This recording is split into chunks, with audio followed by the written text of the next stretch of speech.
Bom, vamos então para mais um assunto aqui. Agora sim a gente vai com a entrevista que nós havíamos comentado, Rosiane, mas a gente vai trazer aqui primeiro uma contextualização. Eu apelo aqui ao texto da própria Agência Brasil sobre este tema, que é o seguinte: o Tribunal Superior Eleitoral cassou por unanimidade o mandato do deputado federal Deltan Dallagnol, do Podemos. A decisão deverá ser cumprida imediatamente. Os votos recebidos pelo parlamentar na eleição serão computados para a legenda. Ainda cabe recurso da decisão.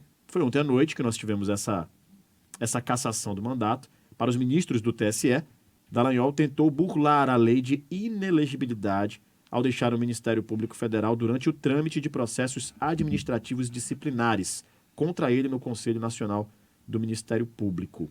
Essa decisão foi tomada ontem e a gente vai trazer agora informação com quem entende do assunto. Não é isso, Rosiane? Vou deixar para você aqui anunciar o nosso convidado.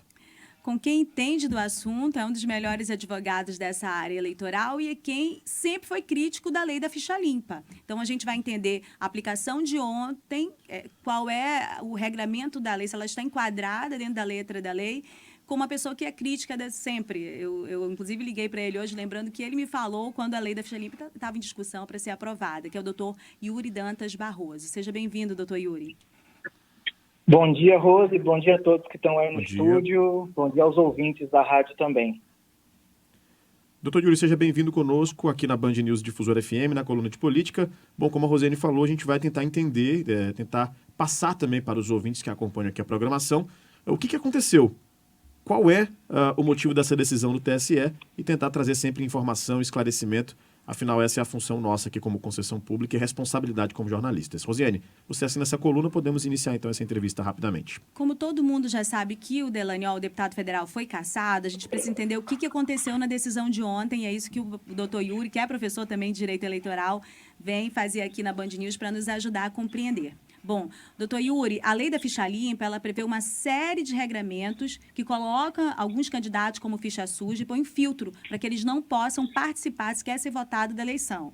E, dentre esses filtros, existe uma previsão lá que nunca tinha sido debatida, ao menos dentro dos tribunais, porque eu pelo menos nunca tinha visto, que é uma restrição em relação a membros do Ministério Público e também do Judiciário, juízes e pessoas condenadas em função de recursos públicos mal empregados dentro desse âmbito do judiciário, porque algumas vezes também funcionam como gestores de recursos públicos, pessoas que tenham sido condenadas por processos administrativos, investigações internas, e também pessoas que possam ter renunciado ao cargo antes que esses processos em trâmite tivessem chegado ao fim, ao termo. E aí é nesse enquadramento que o Deltan Dallagnol foi considerado pelo Tribunal Superior Eleitoral, por unanimidade, como alguém que tinha ficha suja. Eu queria que o senhor trouxesse aqui para a gente os detalhes do voto do relator, quando ele consegue entender que o Dallagnol ele preenche essa previsão de ficha suja em relação à lei da ficha limpa. Pois é, bom... só fazer uma observação em relação àquilo que você falou, das minhas críticas à lei da ficha limpa. De fato, como você bem sabe, quando a lei da ficha limpa foi gestada e aprovada, eu fiz uma série de palestras, e muita gente também fez, que debateu essa lei. E desde aquele momento inicial eu dizia, olha, a lei não é de todo ruim, mas ela também não é de todo boa, ela tem muitos defeitos, e pelos defeitos ela deveria ser declarada inconstitucional. E outra coisa que eu disse, que você sempre lembra também que é engraçado, é que essa lei era tipo um cachorro, que quando o sujeito solta, daqui a pouco ele volta e morde o sujeito que soltou a lei, entendeu? Então é basicamente isso que está acontecendo, ou que vem acontecendo desde que ela foi gestada, aprovada e está em vigor. Mas o que aconteceu com o Deltan? Bom, o que aconteceu com o Deltan foi o seguinte, ele era membro do Ministério Público Federal, como todo mundo sabe, ele era coordenador da Força Tarefa, e em determinado momento o Deltan se exonerou, né, do cargo, pediu demissão do Ministério Público Federal, e 11 meses depois ele se elegeu deputado federal pelo Paraná, com uma votação bastante importante, acho que entre 340 e 344 mil votos. Quando do registro de candidatura, se não me trai a memória, a Federação Brasil da Esperança, onde está o PT e outro partido, outra agremiação, impugnaram o registro da candidatura dele, dizendo que ele estava em curso numa linha que, como você bem mencionou, nunca havia sido debatida, ou pelo menos eu também não me lembro de ver nenhum debate a respeito dela, que é a linha Q, que prevê membros da magistratura e do Ministério Público que pedirem demissão do serviço público, ou se exonerarem do serviço público, para evitar, para evitar demissão ou aposentadoria compulsória, ficam inelegíveis pelo prazo de 8 anos. Então, o que aconteceu com o Dallagnol foi que ele foi em curso nessa linha. E por que o tribunal entendeu isso? Bem, o tribunal entendeu isso mais ou menos por 5 fatores que eles consideraram importantes. O primeiro é que o Deltan já havia sido apenado com 2 penas, acho que de censura e advertência, em 2 processos administrativos disciplinares que já haviam sido encerrados, e, portanto, isso poderia configurar maus antecedentes nos outros 15 processos administrativos que tramitavam contra ele. Nenhum desses processos havia se tornado PAD ainda, não é? Processo administrativo disciplinar. Mas os fatos inseridos nesses processos administrativos, eles poderiam configurar fatos que gerariam ou a demissão, que é a pena máxima, ou a aposentadoria compulsória, né? Inclusive, um outro procurador da República foi demitido por conta de um fato em que o próprio Deltan Dallagnol estava em curso, que é a publicação de um outdoor que fazia apologia à Força-Tarefa e publicava a foto daqueles integrantes da Força-Tarefa. Todo mundo sabe que o serviço público tem que ser pautado, ou deve ser pautado, segundo a Constituição, pelo princípio da impessoalidade. A publicidade institucional ela é educativa, ela é informativa, mas ela nunca é das pessoas, ela é sempre das instituições. E por essa razão, esse membro da Força Tarefa, que contratou, pagou pelo outdoor, foi demitido. E a foto do Deltan estava nesse mesmo outdoor. E me parece que menos de 20 dias depois da demissão desse procurador da República, o Deltan pediu exoneração do cargo, né? E outra coisa que o tribunal entendeu é que, assim, o membro do Ministério Público ele só precisa se desincompatibilizar 6 meses antes das eleições. Então, o Deltan não estava obrigado a fazer isso naquele momento para poder concorrer ao cargo de deputado. Ele só precisava fazer isso bastante tempo depois. No entanto, ele fez 11 meses antes. E aí, o tribunal, com toda essa concertação de fatores, né? A existência de antecedentes, a existência de muitos processos, os fatos podem configurar improbidade, um procurador da Força Tarefa havia sido demitido por esses mesmos fatos, e o tempo, a precedência, a antecedência da exoneração, o tribunal acabou entendendo que ele realmente, com essa exoneração, estava querendo evitar a mesma sorte que, por exemplo, teve esse outro membro da Força Tarefa. E isso atrai a incidência da linha Q da Lei Complementar 64 de 90, com as achegas aí da Lei da Ficha Limpa, que é a Lei Complementar 135 de 2010.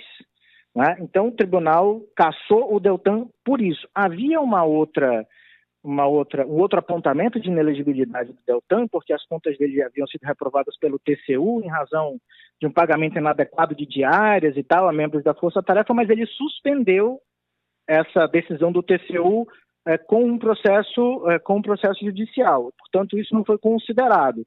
O fato que levou à cassação foi apenas exclusivamente aquele previsto na linha Q da Lei Complementar 64 de 90. Bom, então vou fazer um resumo rapidamente só para reforçar a nossa compreensão, porque ontem, Rafael, Diene, ouvintes, doutor Yuri, havia, logo depois dessa decisão, um regozijo, uma série de memes na internet, alguns até muito engraçados. Até separei alguns, não sei se dá tempo de colocar no ar, mas achei interessante. Bom, mas de toda sorte, algumas pessoas colocando aquilo como se fosse um ato de vingança e que ele, neste momento, sofria a mesma coisa que ele fez no âmbito da Lava Jato, lembrando especialmente aquela situação do PowerPoint, que ele botava um monte de acusação contra o ex-presidente Lula, botava um monte de seta, o Lula lá no meio, e dizendo que ele dizia que tinha convicção, e de fato nunca teve prova, porque não tinha prova nas decisões que foram proferidas no âmbito da Lava Jato, e depois a gente viu na Vaza Jato uma série de combinações uma conduta irregular do procurador Deltan Dallagnol e do juiz Sérgio Moro. Bom, as pessoas comparando no mesmo patamar, e não é a mesma coisa. Vocês acabaram de ouvir o que o doutor Yuri Dantas colocou explicando ali passo a passo para a gente.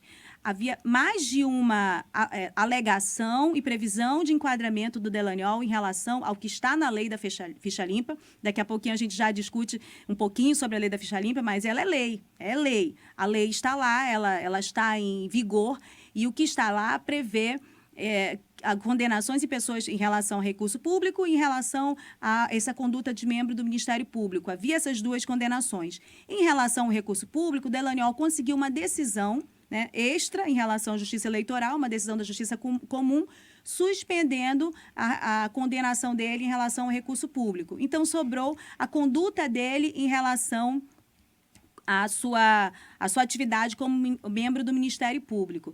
Nesta conduta, ele tinha sindicâncias anteriores em que já havia previsão de condenação e de conduta irregular dele. O próximo passo dentro da administração era a abertura desse PAD, e o resultado final desse PAD, que é o processo administrativo, ou é exoneração ou é aposentadoria compulsória, que é aquela punição que o membro do MP e do Judiciário cai para cima, né? Ele é condenado a trabalhar e não trabalhar e só receber.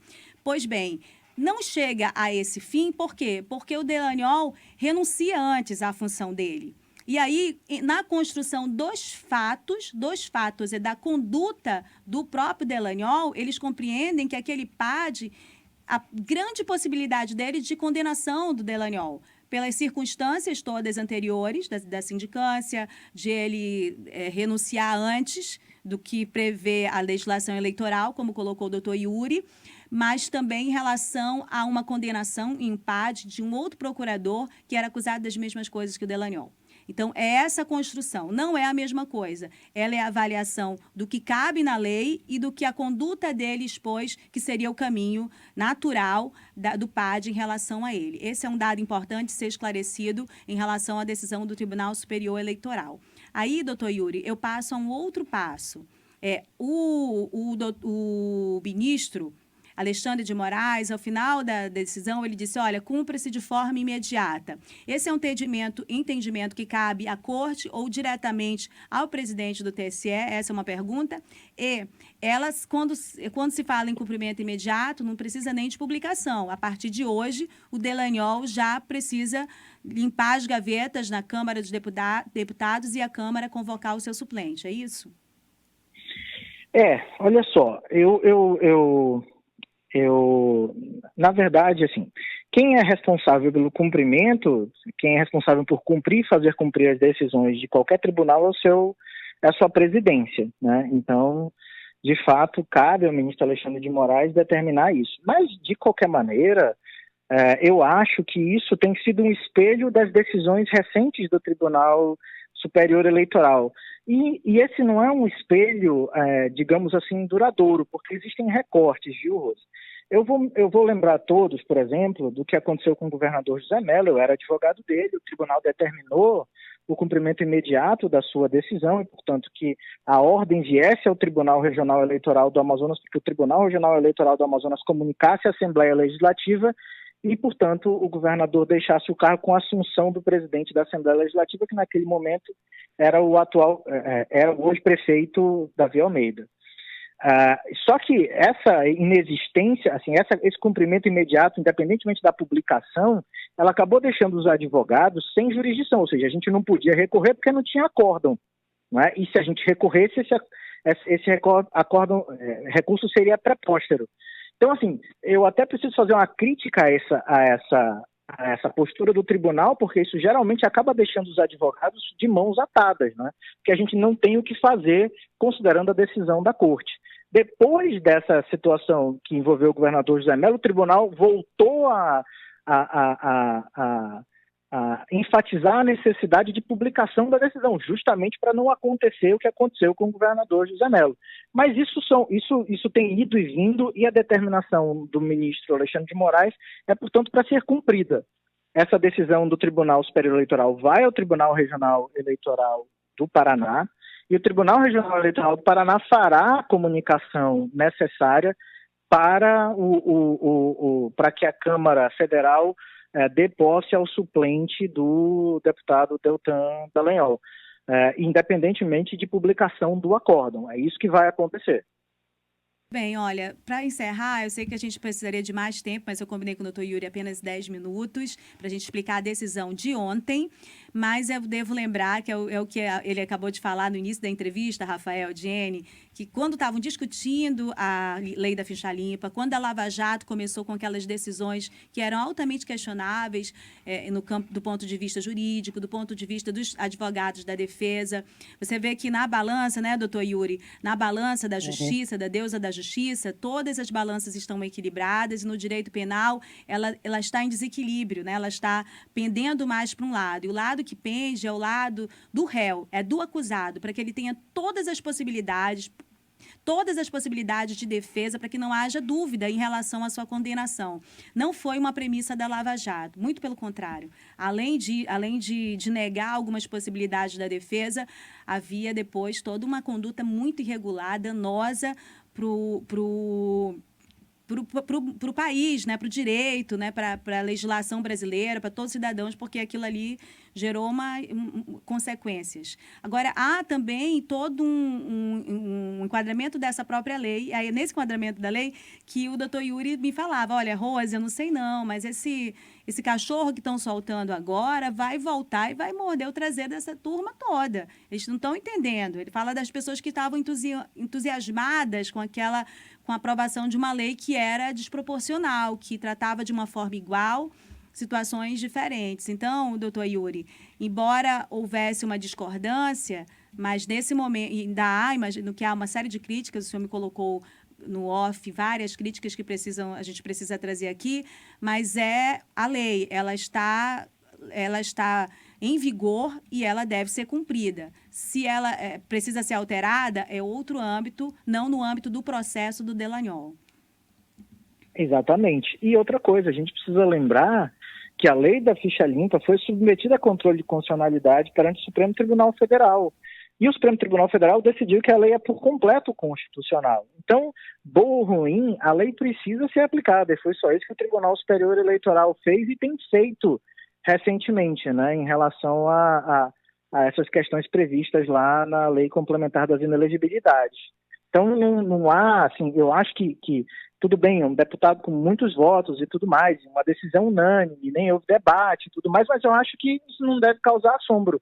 Deve apenas sinalizar que o tribunal tinha convicção daquilo que estava fazendo. E de mais a mais, até para lembrar o que você estava falando ainda há pouco sobre vingança, não vejo que o tribunal tenha se vingado ou tenha agido como forma de vingança, nem nada. O problema é que nós tivemos o protagonismo do deputado Deltan como procurador da República à frente de uma força-tarefa, combatendo o que se chamou de organização criminosa, e depois ele vem a ser colhido, né, numa situação que coloca ele agora não na posição de acusador, mas na posição de réu.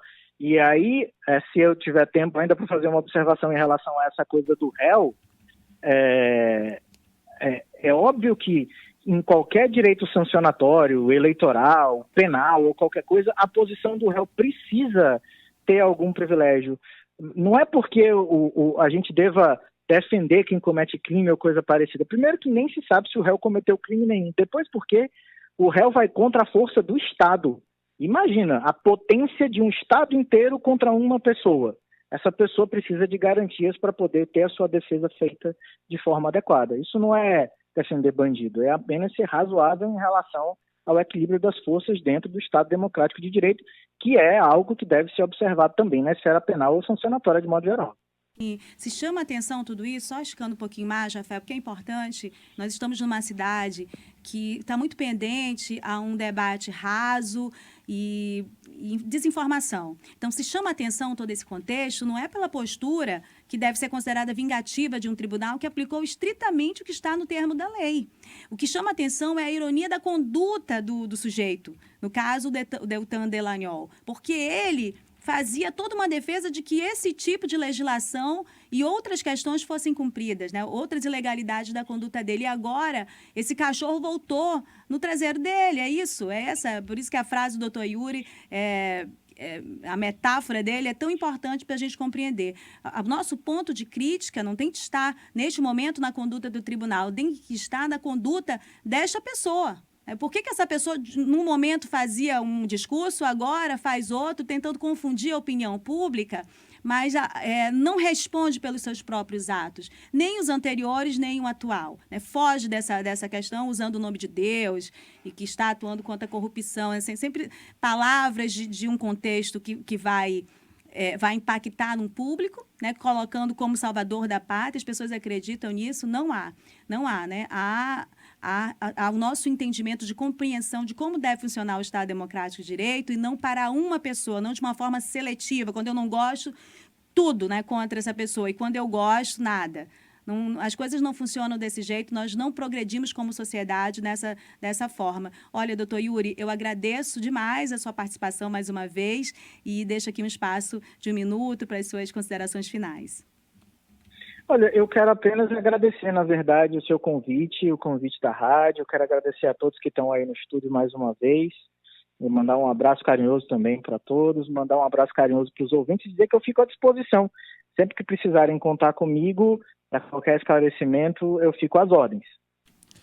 Bom, nós entrevistamos aqui então o advogado Yuri Dantas, um dos maiores nomes da advocacia eleitoral aqui no estado do Amazonas, no norte do país, trazendo sempre esclarecimento e informação aqui na coluna de política da Rosiane Carvalho. Doutor Yuri, agradeço demais a disponibilidade, o tempo que o senhor dispôs a estar conosco aqui para explicar essa situação e para a gente ouvir a palavra de quem entende, de quem sabe do assunto, sobre esse assunto que está causando bastante polêmica também. Muito obrigado.